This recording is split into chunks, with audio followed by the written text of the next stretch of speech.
Commander Taemin stood on the bridge of his ship, watching the sky turn black. The alien ships were huge, bigger than any building on Earth. They moved slowly across the sky like dark clouds, blocking out the sun. His hands shook as he held the radio. "All ships, this is Commander Taemin," he said into the radio. "Get ready to fight." But deep down, he knew they could not win. The human ships looked like toys next to the alien ones. The aliens had come from space with weapons that could destroy whole cities. Earth's best weapons could barely scratch their metal skin. Captain Sora was on Luna Base when the aliens attacked.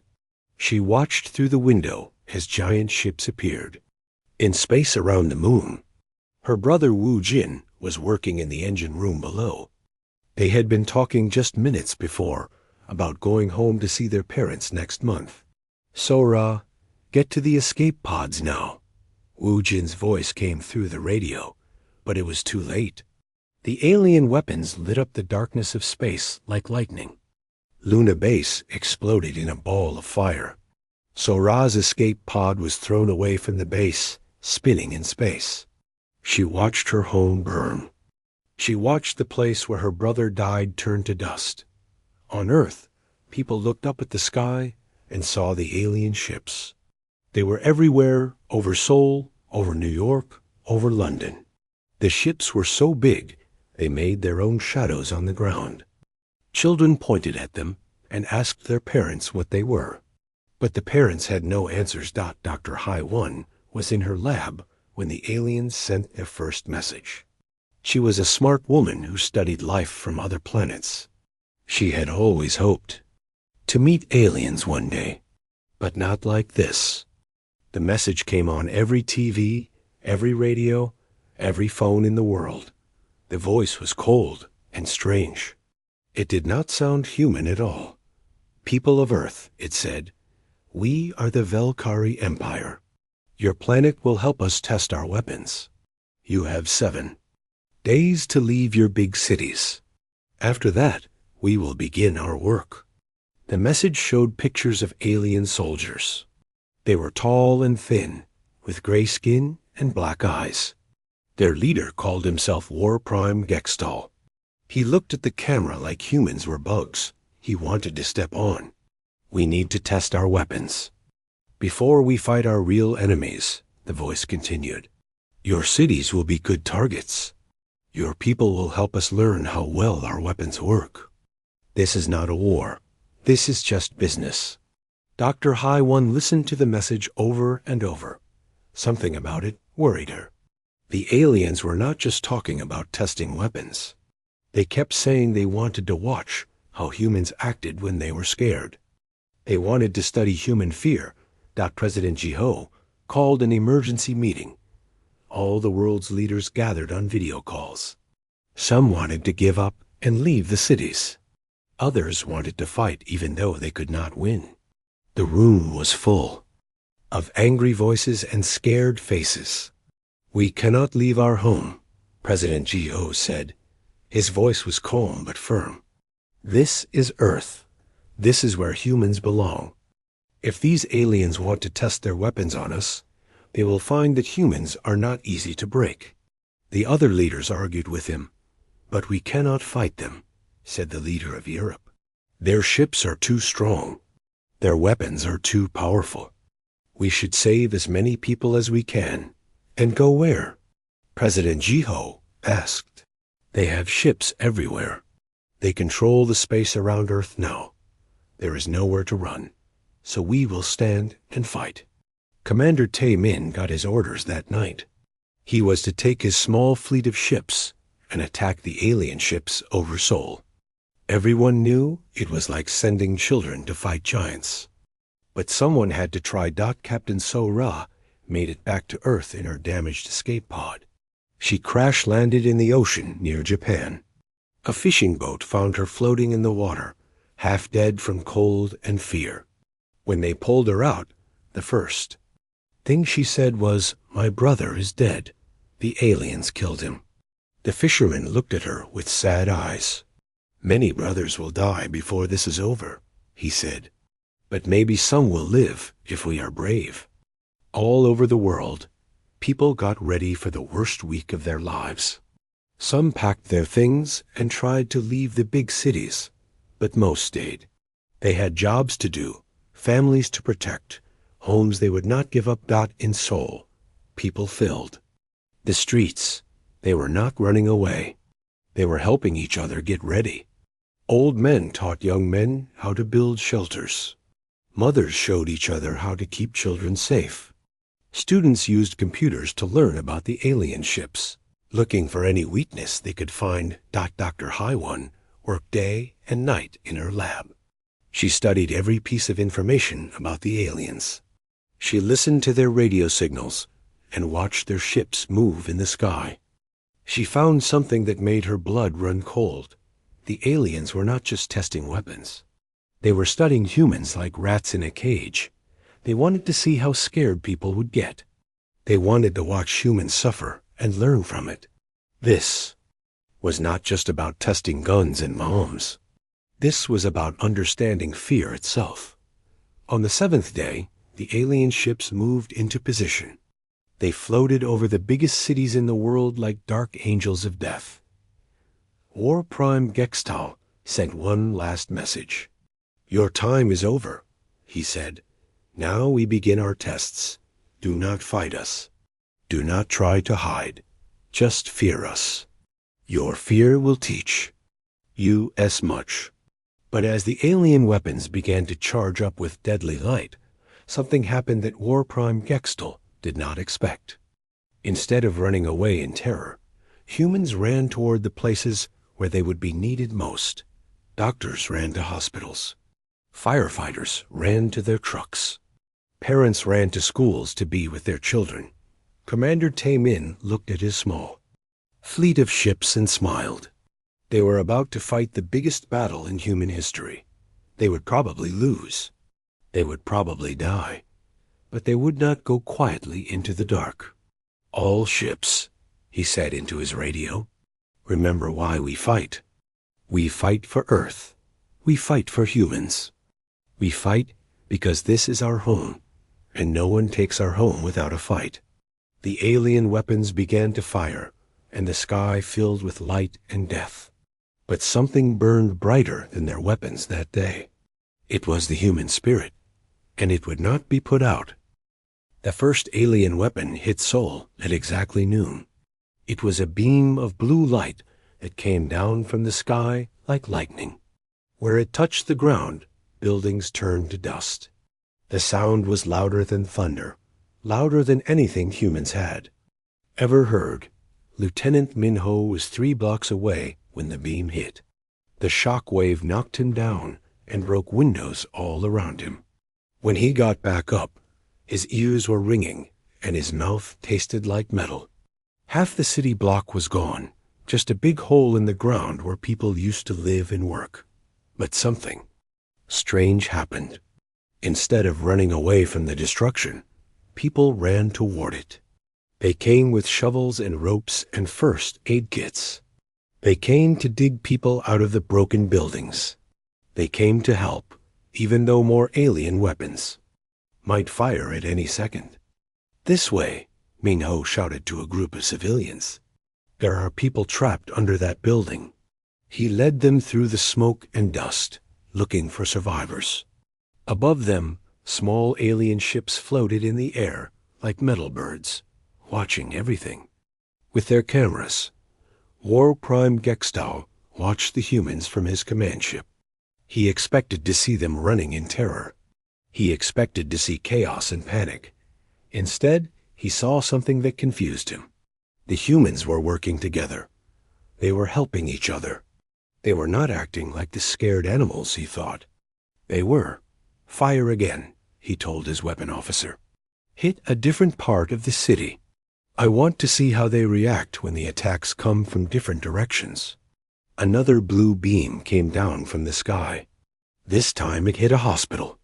The building collapsed, but before the dust had settled, human rescue teams were already running toward it. Doctors and nurses who had been in other parts of the city came running to help. They set up emergency medical stations right therein. The street, treating injured people while alien ships watched them from above. Engineer Yoon-ji was in her workshop when the attacks started. She was a smart woman who built machines and fixed broken things. When the aliens started shooting, she did not run away. Instead, she started taking apart pieces of alien metal that had fallen from the sky. "Look at this," she said to her assistant. Kyung-ho, "This metal is not like anything we have on Earth, but it has patterns. It has weak spots. If we can understand how it works, maybe we can fight back." They worked through the night while the city burned around them. Other engineers and scientists came to help. Soon, Yoon-ji's workshop became a place where humans learned to understand alien technology. They took apart every piece of alien metal they could find. They studied every pattern, every wire, every strange symbol. Captain Sora arrived in Seoul 2 days after the attack started. She had taken a military plane from Japan, flying low to avoid the alien ships. When she saw her home city burning, she felt anger burn inside her chest like fire. "My brother died for nothing," she said to Commander Tae-min when she reported. "For duty. The aliens killed him just to test their weapons. But maybe his death can mean something if we make them pay for it." Commander Tae-min looked older than he had a week ago. His hair was gray with dust, and his eyes were red from smoke. But his voice was still strong. "We will make them pay," he said. "But not the way they expect. All over the world, the same thing was happening. The aliens would attack a city, expecting to see humans run away in fear. Instead, they saw humans run toward danger to help other humans. In London, people formed bucket chains to put out fires while alien weapons charged above them. In New York, children sang songs in bomb shelters to keep each other calm. In Tokyo, old people taught young people how to grow food in small spaces, preparing for a long war. The aliens could not understand it. Their own people would panic and scatter when attacked. They would think only of saving themselves. But humans seemed to get stronger when they were attacked. They seemed to work better together when things got worse. Commander Soo-jin was in charge of connecting all the human resistance groups around the world. She used secret radio channels and hidden internet connections to talk to fighters in every country. What she learned surprised even her. "The aliens are not trying to kill us all," she told her team. "They are testing us. They want to see how we react to different kinds of attacks. They are studying us like we are lab rats." This changed everything. If the aliens were studying human reactions, then humans could control what the aliens learned. They could act in ways that would confuse the alien scientists. They could make the tests fail. Dr. Hai-1 discovered something important in the alien signals. "They are not just testing weapons," she told President Ji-ho over a secure phone line. "They are losing a war against other aliens called the Nexari. They need new weapons to win. Earth is their testing ground." President Ji-ho was quiet for a long moment. Then he said, "So if their tests fail here, they might lose their war." "Yes," Dr. Hai-1 said. "And if they lose their war, they might leave Earth alone." The plan began to form in human minds all over the world. Instead of just trying to survive the alien attacks, humans would make sure the alien weapons did not work the way they were supposed to. They would sabotage the tests. They would make the aliens think their weapons were failures. Lieutenant Min-ho learned this plan from his commander. "Every time they attack," the commander said, "we need to show them that their weapons are not as good as they think. We need to save more people than they expect. We need to rebuild faster than they think. We can. We need to prove that their weapons cannot break the human spirit." Engineer Yoon-ji made a breakthrough in her workshop. She found a way to make shields that could block some of the alien energy weapons. They were not perfect, but they worked. Better than nothing. Soon, Humans all over the world were building these shields in secret, in basements and garages and hidden workshops. The aliens noticed that their weapons were not working as well as they should. Humans were surviving attacks that should have killed them. Buildings that should have been destroyed were being rebuilt in days instead of months. People who should have been terrified were singing songs and helping their neighbors. War Prime Gextal called a meeting with his science officers. "Something is wrong," he said. "The humans are not reacting the way our models predicted. Our weapons are not as effective as they should be. What is happening?" The science officers had no good answers. "The humans are different than we expected." One of them said, "They do not fear death the way we do. They seem to care more about helping others than saving themselves. This makes them harder to control. Then we need to try something different," War Prime Gextal said. His black eyes were cold and angry. "Prepare the biological weapons. If energy weapons cannot break them, maybe disease will." But as the alien ships prepared their next test, they did not know the humans were already preparing too. Dr. Hai 1 and her team of scientists had been studying alien biology from the metal scraps that fell during attacks. They were learning how alien technology worked, and they were preparing surprises of their own. Commander Taman looked out at the burning city and smiled. It was not a happy smile. It was the smile of a man who knew he was going to fight, and who knew he might lose, but who was going to give everything he had anyway. "Let them come," he said to his radio operator. "Let them test whatever they want to test. They think they are playing with fire, but they have never seen humans burn before. And when humans burn, we burn brighter than any star." The alien ships moved into position for their next attack, but this time they would find that humans were ready for them. This time, the test subjects were going to fight back. The alien disease came down from the sky like green rain. It fell on Seoul first, then London, then New York. People who breathed it got sick fast. Their skin turned pale, and they could not stop coughing. Many fell down in the streets and did not get up. Dr. Hai 1 was ready. She had been working day and night with doctors all over the world, preparing for this moment. When the green rain started falling, she put on her mask and ran into the streets with her medical team. "Get samples of everything," she told her assistants. "Blood, skin, hair, anything that has touched this disease. We need to understand it before it kills too many people." Medical Officer Dayun was in the worst hit part of Seoul when the disease struck. She watched people fall sick around her, but she did not run away. Instead, she set up a medical station right there in the street, treating people as fast as she could. "The alien disease is smart," she told Dr. Hai 1 over the radio. "It changes as it spreads, but it has patterns. It attacks the same parts of the human body every time. If we can find those patterns, we can fight it." The alien ships floated above the cities, watching humans die. War Prime Gextal expected to see panic and chaos. He expected the human medical system to collapse. Instead, he saw something that made him angry. Humans were sharing their medicine. Doctors from healthy parts of the world were flying into the diseased cities to help. Scientists were working together across all countries, sharing information faster than the disease could spread. Young hacker Kyung-soo was working in his small apartment when the disease hit his neighborhood. His computer skills were not much use against alien germs, but he found another way to help.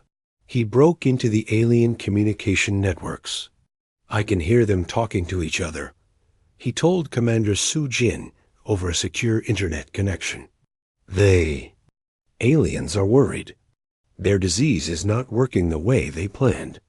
Too many humans are surviving. What Kyung-soo heard made him excited and scared at the same time. The aliens were talking about their war with the Nexari. The Velkari were losing badly. They needed new weapons fast, or their whole empire would. be destroyed. Earth was their last chance to develop weapons strong enough to win. "Commander," Kyung-Soo said, "if we can make sure their weapons don't work on Earth, they will lose their war against the Nixari. And if they lose that war, they might leave us alone." Commander Soo-jin understood immediately. This changed everything. Humans were not just fighting for survival anymore. They were fighting to make sure the aliens lost their war. Every human who survived an alien attack was a victory against the Nexari's enemies. Dr. Haiwan made a breakthrough in her lab. She found that people who survived the alien disease became immune to it. Their blood could be used to make medicine that helped other people fight the sickness. Soon, humans were not just surviving the disease. They were using it to make themselves stronger. "Look at this," she told Dae-yoon, showing her a blood sample under the microscope. "The human immune system is learning to fight the alien disease. But more than that, it is learning to turn the disease into a weapon against other alien viruses." This gave Dae-yoon an idea. What if we could spread the immunity faster than the aliens can spread the disease? What if we could make their biological weapons useless? They worked together to create a new kind of medicine. It was made from the blood of survivors, but it was stronger than normal immunity. People who took this medicine did not just resist alien diseases. Their bodies could fight off alien weapons that had not even been used yet. HFY was flying supply missions to the infected cities when she learned about the Nexari War. She was bringing medicine and food to people who could not leave their homes because of the alien disease. When she heard that Earth's suffering was helping the aliens win a different war, she got very angry. "So we are not just test subjects," she said to her co-pilot Jin-Ae. "We are helping them kill other aliens by letting them test their weapons on us. Every human who dies makes their weapons better for fighting the Nexari." That night, HFY volunteered for a suicide mission. She would fly her plane directly into an alien research ship that was studying the disease. If she could destroy their research, the aliens would learn nothing from all the human suffering. "You will die," Commander Taemin told her when she asked for permission. "Yes," HFY said. "But if I destroy their research, then all the people who died from their disease will not have died for nothing. Their deaths will mean the aliens learned nothing useful for their war." Resistance leader Sung-woo had been thinking about the same thing. If the aliens needed successful tests to win their war, then humans should make sure all the tests failed. He sent a message to every resistance group in the world. "We are not trying to survive anymore," his message said. "We are trying to make the aliens lose. Every time they test a weapon, we need to prove that the weapon does not work. Every time they think they have learned something about humans, we need to show them they are wrong." This idea spread among humans faster than any disease. People who had been hiding in bomb shelters came out to help with rescue work, making the alien weapons look weak. Engineers who had been trying to build better defenses started building fake defenses that would fool the aliens into thinking their weapons were not as strong as they really were. The aliens began to notice that something was wrong with their tests. Too many humans were surviving. Too many people were working together instead of fighting each other. The weapons that should have destroyed human society were making it stronger instead. War Prime Gextal called an emergency meeting. "Our biological weapons are failing," he told his officers. "The humans are developing immunity faster than we can develop new diseases. Worse, they are using our own weapons to make themselves stronger." One of his science officers stood up. "Sir, I think the humans know about our war with the Nexari. They may be sabotaging our tests on purpose." War Prime Gextal's black eyes got very cold. "Impossible. These creatures are too primitive to understand what we are doing." But deep down, he was starting to worry. The humans were not acting like any other species the Valkyrie had ever tested weapons on. Most creatures became scared and helpless when attacked. Humans seemed to become more dangerous when they were hurt. Dr. Hai 1 discovered something that proved the humans were winning. She found that the alien diseases were getting weaker with each new version. The aliens were having to make their weapons less deadly because humans were adapting too fast. They are running out of time, she told President Ji-ho.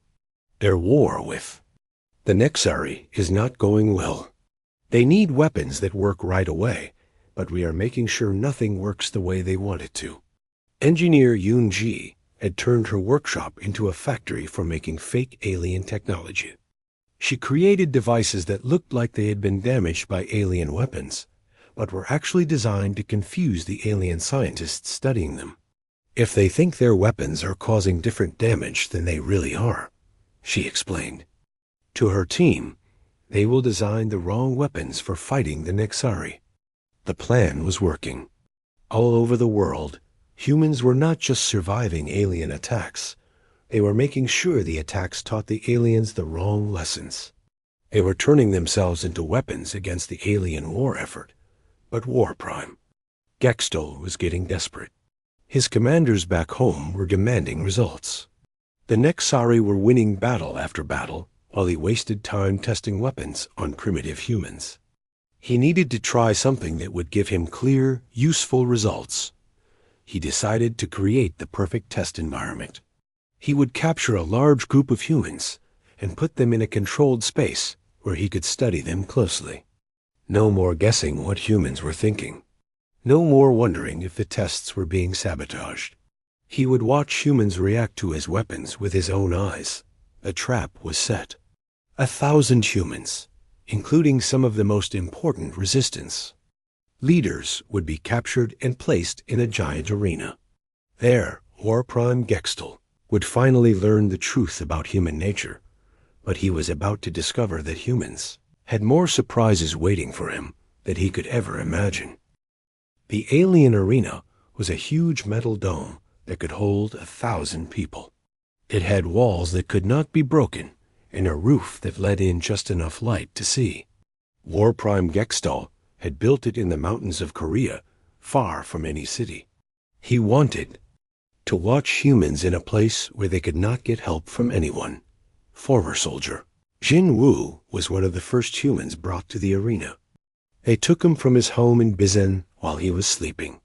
When he woke up, he was in a metal room with dozens of other people. The walls were smooth and cold, and there were no windows. "Where are we?" asked an old woman named Sun Hee. She had been a teacher before the aliens came. Now she looked scared and confused. "We are in an alien prison," Jinwoo told her. "But we are not dead. That means they want something from us." More humans arrived every day. The aliens brought doctors, engineers, teachers, soldiers, and children. They brought people who had been fighting the aliens and people who had just been trying to survive. Soon, there were almost 1,000 humans living in the arena that the aliens expected to see chaos. They expected humans to fight each other for food in space. They expected panic and despair. Instead, they saw something that confused them more than anything they had seen before. The humans organized themselves. Jin Woo became a leader because he had been a soldier and knew how to keep people calm in bad situations. Teacher Mi Young started teaching the children so they would not be scared. Dr. J1 set up a medical station to take care of sick people. Engineer Bio Ram began studying the arena walls, looking for ways to escape or at least make life better for everyone. Within a week, the humans had created a small society. They shared their food equally. They took turns doing different jobs. They made rules that everyone agreed to follow. They even started singing songs in the evening to keep their spirits up. War-Prime Gextol watched all of this through hidden cameras. He could not believe what he was seeing. "This is impossible," he told his science officers. "We have trapped them in a prison with no hope of escape. They should be fighting each other. They should be going crazy with fear." "Sir," said one of his officers, "I think we need to make conditions worse. Maybe if we give them less food or take away some of their space, they will start acting the way we expect. But even when the aliens made life harder, the humans adapted. When food became scarce, they found ways to grow plants using water from the arena's recycling system. When the aliens took away some of their living space, they built sleeping areas that used less room, but kept everyone comfortable. Teacher Mi Young did something that amazed even her fellow humans. She started teaching the children about the stars and planets beyond Earth. She told them stories about humans exploring space and finding new worlds to live on. "Why are you teaching them about space?" Jin Woo asked her one day. "We are trapped here. We may never see the stars again." Mi Young smiled at him. "Because these children need to know that this prison is not forever. They need to dream about freedom so they can recognize it when it comes. And someday, when we get out of here, they will be the ones who take us to those stars." The children listened to her stories with bright eyes. They drew pictures of spaceships and distant planets on the metal walls of the arena. They played games about exploring new worlds. Even in prison, they were learning to hope for the future. Outside the arena, the war between humans and aliens was changing. Captain Tae Min had learned new ways to fight by studying the aliens' weaknesses. His ships were small and fast, and they could hide from alien sensors by flying close to the ground. Engineer Donghyuk had created new weapons using alien technology that humans had captured. These weapons were not as powerful as alien guns, but they were smart in ways the aliens did not expect. They could think for themselves and find ways to hurt alien ships even when the aliens tried to defend against them. The aliens were losing more battles than they were winning. Their weapons were not working the way they should. Their diseases were not killing enough humans. Their fear tactics were making humans braver instead of more scared. War Prime Gextal was getting angry reports from his home world. The Nixari were winning their war while he wasted time studying humans. His leaders wanted results, not excuses. "Sir," his communication officer said, "High Command is demanding that we return home immediately. They say our mission on Earth has been a failure." War Prime Gextal looked at the humans in his arena. After weeks of watching them, he still did not understand how they could stay so strong in such a hopeless situation. They had created beauty in his prison. They had found hope where there should be none. They had turned his perfect test into something he could not control. "No," he said finally. "I will not return in failure. There must be something these creatures can teach us. If we can learn their secret, we might still win our war." He decided to make the humans an offer. If they would join the Volcari Empire and fight against the Nexari, he would spare Earth and give humans their freedom. If they refused, he would destroy every city on the planet. But he made a mistake. He decided to make this offer to the humans in the arena first, thinking they would be grateful for any chance to escape their prison. He thought they would accept immediately and help him convince the rest of humanity to surrender. Dr. Hai-1 was among the prisoners in the arena. When War Prime Gextal appeared on screens around the arena to make his offer, she listened carefully to every word. "People of Earth," the alien leader said, "you have proven to be stronger than we expected. We offer you a choice. Join our empire as warriors. Help us fight our enemies, the Nixari. In return, we will spare your planet and give you technology that will make you powerful among the stars." The humans in the arena looked at each other. Some seemed interested in the offer. Others looked suspicious. Jin Woo asked the question that everyone was thinking, "And if we refuse?" War Prime Gextal's black eyes were cold. "Then every human city will burn. Every human life will end. Your species will be extinct before the next moon rises." Dr. Hai-1 stood up. She was not a soldier or a leader, but she was smart, and she understood what was really happening. "You need us more than we need you," she said. Your war is going badly. Your weapons don't work the way they should. You have been testing them on us for months, and we have survived everything you could throw at us. Now you want us to help you fight because you cannot win on your own. War Prime Gextal was surprised that a human could understand so much. What is your answer? He asked. Jin Wu looked around at all the humans in the arena. He saw teachers, and doctors, and engineers, and children. He saw people who had suffered, but had not broken. People who had found hope in hopelessness and strength in despair. We will give you our answer, he said, but not the answer you expect. The humans in the arena began to smile. They had been waiting for this moment. They had a plan that would surprise the aliens more than anything they had done before. They were going to say yes to the alien offer, but they were going to do it on human terms. Jin Wu stood in the center of the arena and spoke loud enough for everyone to hear. We accept your offer, War Prime Gextal, but we have conditions. The alien leader looked confused. Prisoners were not supposed to make conditions. What conditions? He asked. We will not fight as your slaves, Jin Wu said. We will fight as your partners. We will not take orders from you. We will fight beside you, but we will do it our way. War Prime Gextal wanted to refuse, but he was running out of time. The Nexari were winning battle after battle while he wasted months on Earth. His leaders at home were angry. He needed help now, even if it came from humans. Very well, he said. You may fight as partners, but you will follow our battle plans. Dr. Hai One smiled. No, she said. We will make our own battle plans. You have been losing your war because you think like Valkyrie. We think like humans. If you want to win, you need to learn from us. 3 days later, humans and aliens fought together for the first time. General Yun Seo led a group of human fighters onto a Valkyrie warship. The aliens had given them weapons and armor, but the humans used them in ways the aliens had never seen before.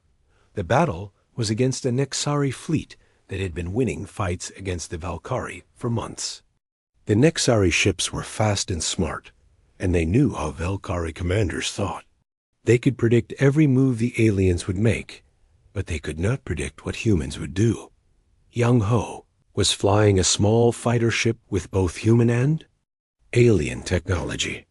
The Nexari were attacking the main Valkyrie fleet with overwhelming force. According to alien battle plans, the small ships should retreat and let the big ships fight. Instead, Young Ho did something no Valkyrie pilot would ever do. He flew his small ship directly at the biggest Nexari warship, the one commanding the whole enemy fleet. The Nexari expected him to shoot at the ship and then fly away. Instead, he crashed his ship into their main engines. The explosion destroyed Young Ho's ship and killed him instantly. But it also crippled the Nexari flagship. Without their command ship, the Nexari fleet fell into chaos. The Valkyrie won their first major battle in months. War Prime Gextal watched the battle from his command ship. He could not understand what he had seen. Why did that human destroy his own ship? He asked General Yun Seo. Because winning was more important to him than living, she said. Humans will die for things we believe in. Will Valkyrie? The alien leader had no answer. In Valkyrie culture, individual survival was the most important thing. No Valkyrie would throw away their life just to help others win a battle. But humans did it without even being asked. More battles followed, and humans kept surprising their alien allies. Captain Tae Min used his small ships to attack Nexari fleets in ways that broke all the rules of space combat. Engineer Dong Hyuk created weapons that seemed weak, but could destroy much larger alien ships. Dr. Hai One developed medicines that could keep human fighters healthy in the dangerous environment of Space. But the most important battle came when the Nexari decided to attack the Valkyrie whole world directly. They sent their largest fleet, expecting to find only Velkari defenders who would fight in predictable ways. Instead, they found humans. Commander Sujin was in charge of defending the Velkari capital city. She had learned everything she could about Nexari tactics, and she had a plan that no alien would ever think of. When the Nexari fleet arrived, they expected the defenders to try to stop them from landing on the planet. Instead, Sujin let them land. She let them think they were winning. She let them march their armies right into the heart of the Velkari capital. Then she sprang her trap. The humans had spent weeks learning about Nexari technology and psychology. They knew that Nexari soldiers were brave, but not creative. They followed orders well, but they could not adapt when things went wrong. Su-Jin had hidden human fighters all through the capital city. When the Nexari army was deep inside the city, thinking they had won, the humans attacked from every direction at once. The Nexari found themselves fighting a kind of battle they had never seen before. Human fighters used the city itself as a weapon. They collapsed buildings to trap Nexari soldiers. They flooded underground tunnels to stop enemy advances. They used the Nexari's own weapons against them in ways the aliens had never imagined. The battle lasted 3 days. When it was over, the Nexari army was defeated, and their fleet was destroyed. The Velkari homeworld was safe. War Prime Gextal found Dr. Hai 1 in a medical station where she was treating wounded Velkari soldiers alongside wounded humans. She was working to save the lives of aliens who had once been her enemies. "I do not understand your species," he said to her. "You were our prisoners. We tested weapons on your people. We killed your friends and family. Now you risk your lives to save us. Why?"